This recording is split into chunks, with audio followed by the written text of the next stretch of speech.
Let freedom ring. When all of God's children, black men and white men, Jews and Gentiles, Protestants and Catholics, will be able to join hands and sing in the words of the old Negro spiritual, free at last, free at last. Thank God Almighty, we are free at last.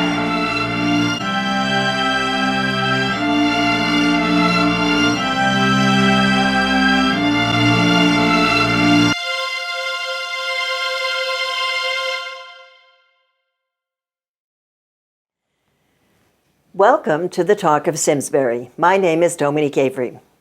You've just seen an excerpt from a film written and produced by Simsbury High School students about Martin Luther King and his experience in Simsbury. When it premiered in 2011, the film was not only the talk of Simsbury, it got national attention. We've brought you this excerpt to introduce today's Talk of Simsbury, which is all about Martin Luther King in Simsbury and the annual celebration to honor him on the federal holiday honoring his birthday. With me today to discuss the event and King's relationship to Simsbury are State Representative John Hampton, chair of the MLK and Simsbury Celebration Committee, and a member of the committee, Elaine Lang, president of the Simsbury Historical Society, and newly elected selectman. Welcome to both of you. I am so honored that you've taken the time to come and chat with me today. Thanks for having us. You know, I remember not too long after I moved to Simsbury hearing improbable rumors that Dr. King had been in Simsbury. And those rumors turned out to be true. Now, both of you grew up in Simsbury. Now, I'm really curious. Was this new information to you, and how did it all come about? Did you grow up knowing that, or was this? Well, both Elaine and I are townies, and proud townies. That's what we call ourselves. Born and raised, I in Terriffill, of course. And Elaine, did you grow up in Simsbury or West Simsbury? In Simsbury, up in the North Village area. But at any rate, I was born in 1966, and I did not know until 10 years ago that Martin Luther King had spent time here in Simsbury. I don't know when you found out. I grew up, as I said, up at the north side of town with tobacco fields as our neighbors, and there were still seasonal workers that lived in the dorm that people now pass by on Hoskins. Yep. I rode my bike by that dorm frequently. That was the female dorm, right? Not at that time. Okay. I think it was originally, but not in the 70s.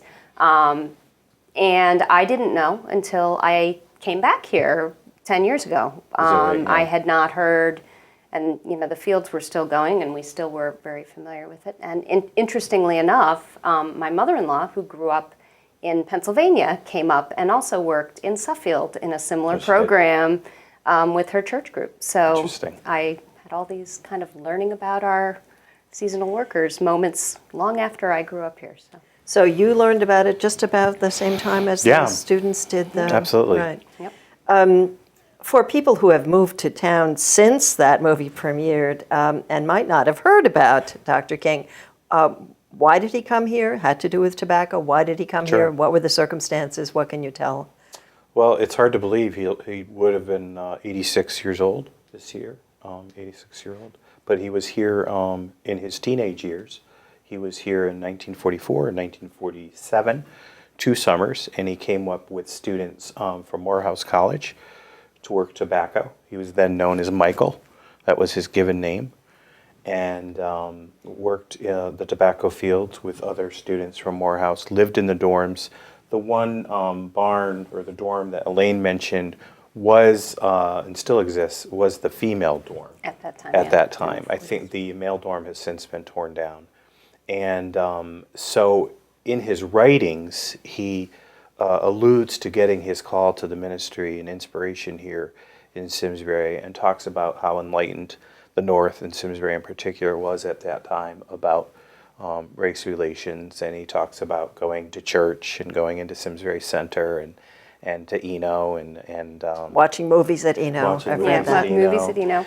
And I think it is almost, the film was 2011, those high school students put together a great documentary, which really provided a lot of insight that we did not know about, and some people who actually knew him were in that film. You know, Bernice Martin and some other folks who remember the Morehouse students. And so we do claim him, and are proud to claim him as one of our own. As the nation honors him in January 18th, but we honor him in a special way. So, how about you? Have you anything to add about what you've learned about his experience here? It's kind of, it gives you chills reading the letter to hear him, to read him describing how surprising and refreshing it was to be asked to sing in the choir at church, to go to a restaurant in Hartford and go to a nice restaurant and walk in the front door and be called sir by the waiter, and things that we take for granted now. And those things really made an impression on him, and, you know, definitely were a seed of a vision of what could be. And it's really cool to hear his voice when he does. I don't know if you heard the audio in a speech he gave once, or a talk, and he refers to Simsbury. And I had the privilege to go to his museum in Atlanta and talk to some of the Park Service folks and mention Simsbury. And of course, they knew right away. In fact, in that museum, there are pictures of tobacco fields. Probably from Simsbury, because that was part of his history. Yeah, I've read that he actually wasn't picking tobacco, that he was more working in food service or something. I'm not sure if that's correct. I've never heard Yeah, so that I'm not. distinction. I shouldn't have said that. But 2 summers here. 44 and 47. 47, correct.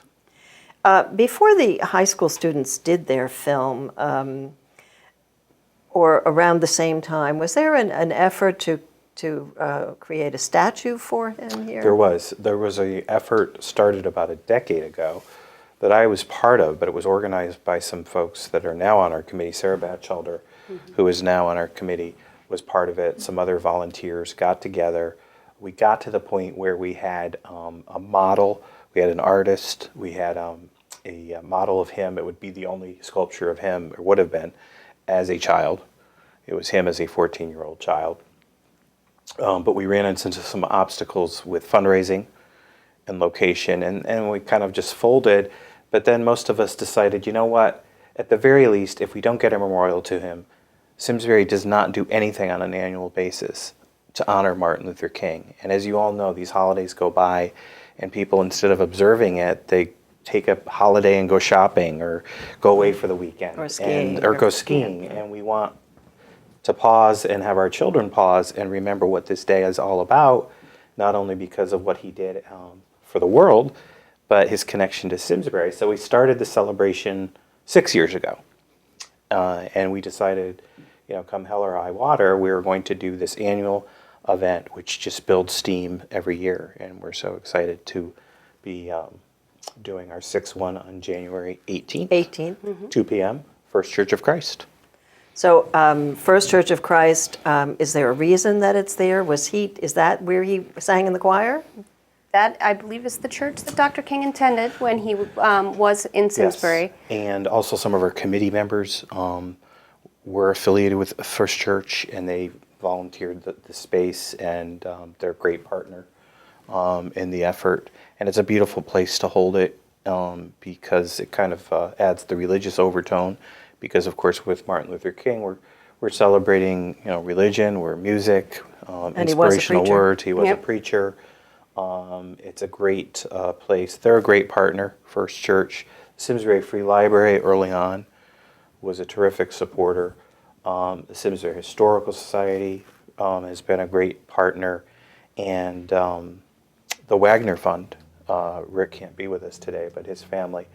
And the Wagner Fund has been enormously supportive of this effort. And each year we kind of gain steam and gain momentum and gain new partners, which is terrific. Yeah. This year we're adding the Simsbury Library is doing separate events from this. They're doing a movie on Sunday and I think some other things throughout the month of January. And they have some other exhibits planned as well, So it's sort of going to be Martin Luther King Jr. weekend. We hope. We hope, yeah. And we do. I mean, John's point about our very large and diverse number of partners that we have and putting this on is really important, because it really is a community celebration, and we have representatives from First Church, obviously, because we're there, but a lot of other houses of worship in town from all other denominations.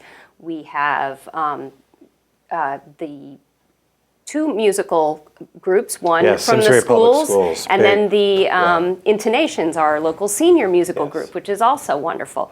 So we have this wonderful, great banquet of volunteers who really come together to put it on. And of course, any volunteers are welcome to come and help and contribute to the work, because there's always something. And, it's a very, it's a great group of people working together to make it a meaningful day. And So, the Simsbury, yeah. I just want to, the Simsbury Public Schools have been enormously supportive. And I want to give a shout out to Angela Griffin, who is head of music for the schools.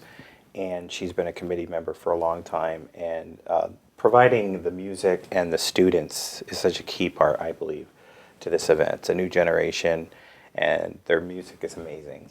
And it's amazing to look at kids about the age that Dr. King was when he Yes. was here. Yeah. They're singing. And To they're- remind yourself how young. Correct. And they're he learning really about was. it and celebrating it with us and inspiring us. And then adding to, last year we added the Intonations. So it's another generation. The Intonations is a great senior citizen singing group that performs or rehearses every week. And they added a lot last year. But our committee members are myself and Elaine, Rick Wagner, Ika Scully, Sarah Batchelder, Angela Griffin. Who else am I? Rick Wagner. Who else am I missing? We've had some people come, like Lisa Kareem from the library sometimes Yes. comes, and Tara Wooler up from the Free Library sometimes Yes. comes, just to represent their organizations, coordinating our efforts so Okay. that it expands beyond our event. So to recapitulate, it's on January 18th, Yes. which is a Monday. Monday. It's the Martin Luther King Day, federal holiday. Yep. It's at First Church of Christ. 2 p.m. It's at 2 p.m. and the public is invited. Absolutely yeah. free to anyone who would like to attend. And so you have music, you have readings from Dr. Martin Luther King's works or speeches. Am I right? Is that what happened? Yes, And we will Elaine have a was couple- one of our readers last year. Yeah. She can talk to We have that. a couple speakers, and one thing I think we have, each year we've had a keynote speaker, which John will talk about in a minute, but I think it's especially, we mentioned Dr. King would be 86. We have still with us people that remember these times and remember that, what it was truly like to live under segregation and to travel. We've had amazing speakers who have told from their own experience just what it was like, and I think he is so universally honored now that it's easy to forget. I mean, I think Dr. King was still a controversial figure in the 60s and the 70s, which is why when John and I were growing up here, a bit why it wasn't a big deal, because it was a dangerous time in the mid 60s and not popular across the board, obviously. So, we do try to also keep in mind that it isn't it's a very serious and tremendous achievement. So who is the keynote speaker this year? Linda Kelly, who's the head of the Hartford Foundation for Public Giving. And I just want to mention some other speakers we've had in the past before I talk about Linda. We had Martha Brackeen Harris last year, and to Elaine's point, she really talked to us about growing up as a child. And, I remember she talked about being excited. I think she had like a pass book to go to certain hotels. It was the Green Book. The Green Book. NAACP, I believe, put it out, and it was basically a book that let African Americans Stay as- find places that that would they take were them. welcome, because in vast swaths of the country, they were not. But for us, growing up in Simsbury and being largely sheltered in our community, Simsbury, is literally divided by a mountain from urban areas. For us, listening to her, I don't know about you, but you're like, oh my God, this person actually lived it. We're not reading about it in a textbook. They lived it and went through it. So she talked about her experience. Art Miller, the year before, who has been a deacon for a long time, great speaker. One year we had a woman who did a monologue on Coretta Scott King. But this year we have Linda Kelly, who is a amazing woman, has lived through some segregation as well. But she's had an amazing career and now heads a major foundation, as you know, the Hartford Foundation for Public Giving, and she'll be a great speaker. John, you just raised an issue that I hope you don't mind if I ask. Because Simsbury is a mountain separates us from more urban areas, and we really don't have a very diverse community. Does anybody ever raise the issue with you or Elaine? Has that ever happened about, Simsbury has not changed that much? We are still an extremely not diverse community? Yes, I mean, sadly, at times when I mention it to maybe colleagues of mine in Hartford, they're like, "You're kidding me. Martin Luther King spent time in Simsbury." It's such a juxtaposition of, they are shocked because we, as Elaine and I know, we grew up in the 60s and 70s in Simsbury as our nation hopefully has evolved, and but we're hopefully evolving toward more diversity and more racial tolerance. But I think it's really an amazing time in our nation's history and our world history where we're really gripped by fear and violence and terror. And that's why it's so important that we are pausing to commemorate this man who really helped us rise above a lot of that fear and terror and talked about peace and nonviolence. I think that's an extremely important point. I think I agree with you that King's birthday this year has special significance. Absolutely. In this climate of fear that we really need to mark the day and realize that we're not all that different. And if you look back at segregation and what happened to black people who lived here, and then you think that the same thing could happen to Muslim people now. Quite easily, yeah. It behooves people from Simsbury to pay attention and to attend this event, I think. So we're really excited, and we do usually have some select readings. Elaine was a reader last year, and she, Pam McDonald, who's not with our committee anymore, but is very supportive. She moved out of Simsbury, was our resident researcher in chief, and would come up with some select readings. Elaine is doing some research and doing some special readings to be read by some guest speakers. We have a student from Simsbury High School reading, and we may have somebody from ABC House this year participate. Now, that would be very interesting. Why don't you just quickly say what ABC House is for some people who may not know? ABC House stands for A Better Chance, and it brings in youths from urban areas to who might not necessarily have access to an educational system like Simsbury. There's usually 10 to 12 students a year. I think so, at most, yeah. Right. They live They live on Hot Meadow Street in Simsbury. Linda Schofield just did a show on the ABC House on SCTV. And how many students, do you remember how many students? I don't remember. But you know what, we really wanted to give them a opportunity to talk about what they do. And as we said earlier, each year we add new partners to our organization. And last year we had Martin Geitz from Simsbury Bank, and we added a Simsbury business to it. And we had the Legacy Foundation. Greg Jones came and brought some young men from his mentorship program from Hartford to come out and participate, and that was great too. It's nice to see so many different groups of young people, I think, especially come and get involved with the One of the things that got this whole thing started was a group of Simsbury young people who did this film with the Simsbury Free Library and with Rich Curtis, a teacher at Simsbury High School. And one of the things that grew out of that film was this decision not to do a statue, but to create a memorial. And I understand the memorial is going to be on a piece of the property of this Simsbury Historical Society? Yes, the memorial will be located on the museum property along Phelps Lane in a nice kind of contemplative spot where people can come and reflect. There will be a number of panels with some of the words of Dr. King on them. So it's a very kind of peaceful and reflective design, and the committee on the memorial has been working hard on that, and that will be when it is constructed. It will be on our property. And that isn't all. We have a couple of really good exhibits in the works and programming in the works to support and to coordinate. So the memorial will be there physically, but there will also be opportunities to learn and discuss a lot of the ideas behind Dr. King's work.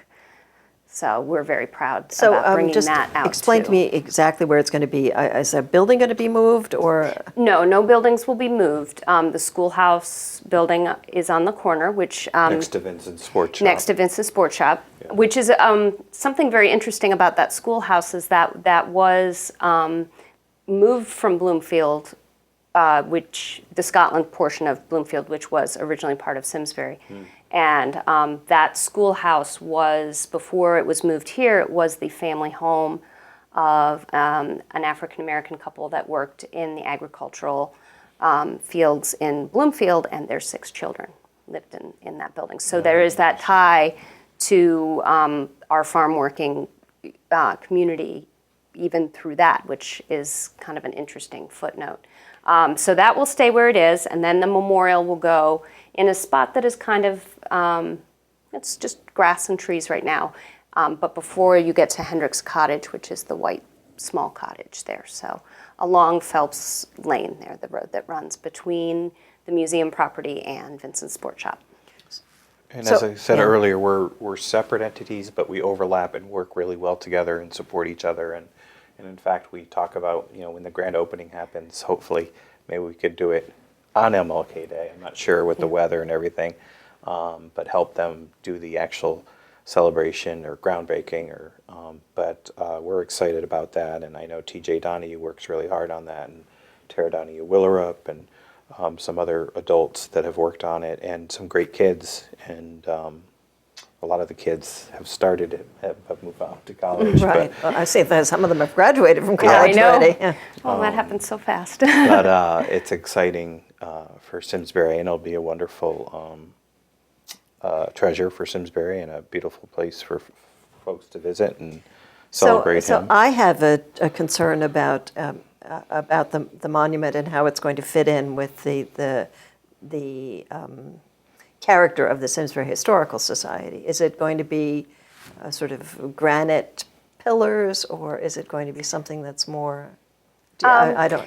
It's the glass panels. It's glass panels. panels, yes. So the passages will be etched on clear, thick glass panels. And as I say, it's not a big, showy place. It will be a small, contemplative spot, kind of to the side of the property, so not interfering as much with the colonial feel that we have around the green, but providing a nice spot for touching on more of our history than just the colonial era.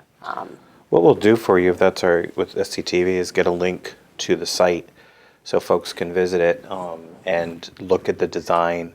And I think I've already prepared have that? a Okay, link great. so that people And, can go to both see visit. the movie, see the Great. design, and learn and more. donate. Yeah, they can and donate. donate Yeah, to so I the, have already prepared that so that we can put it on the screen so people can donate, because I think they're still taking donations. Absolutely, from what I understand, and it's exciting. So Simsbury really loves our affiliation, is proud of our affiliation with MLK. So I read that the dormitory where Dr. King lived was actually burned down by the fire department as part of a controlled burn and a learning situation.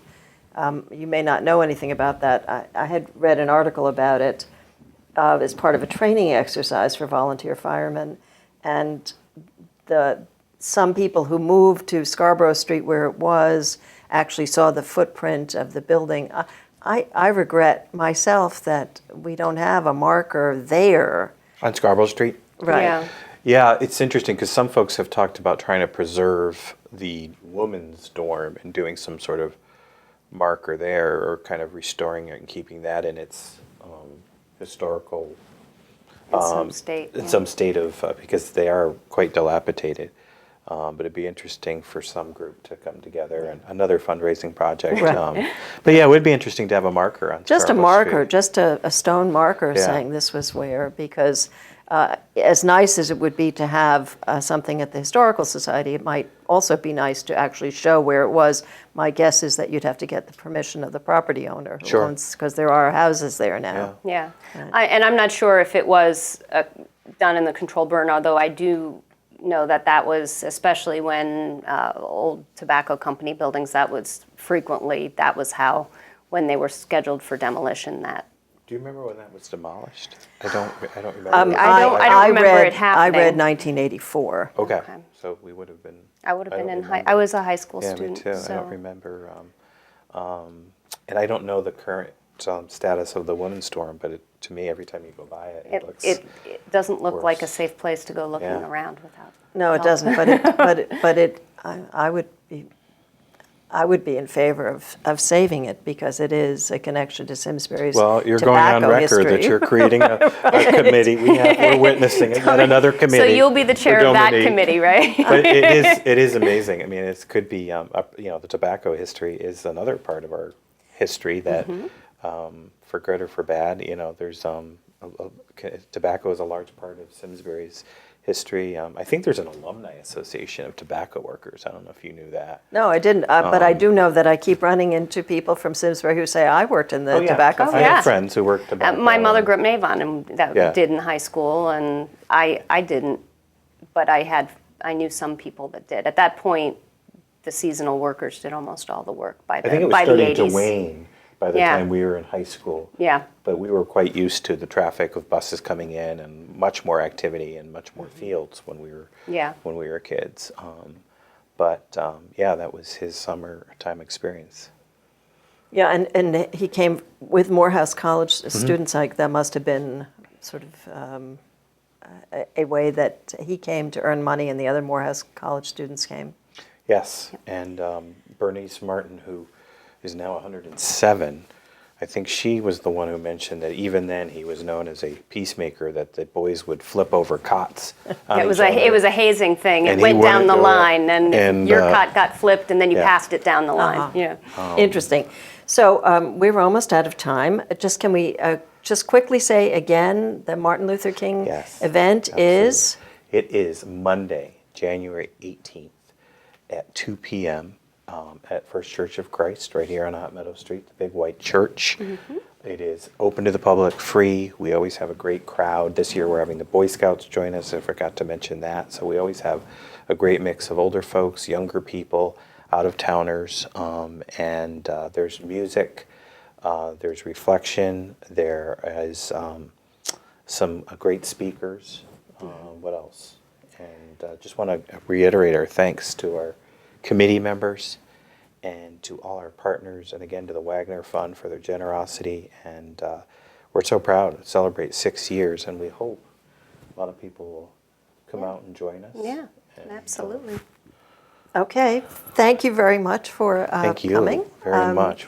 Our time is up. I want to thank also everyone here at SCTV behind the scenes, behind the cameras, for getting the show on the air, and especially to the two of you for taking the time at this very busy season, the Christmas season. And of course, I want to thank you for watching. If you missed any part of the show, you can always watch it on our website. Just go to simsburytv.org, where you can also see the schedule of when all our shows air on SCTV. And a plea for me, don't forget to like SCTV on Facebook. I'm Dominique Avery. See you next time for the Talk of Simsbury.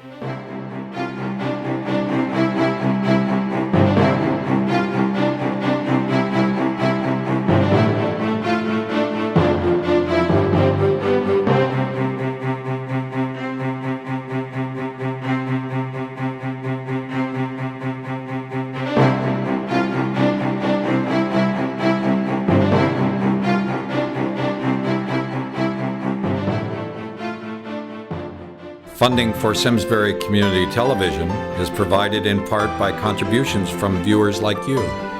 Thank you.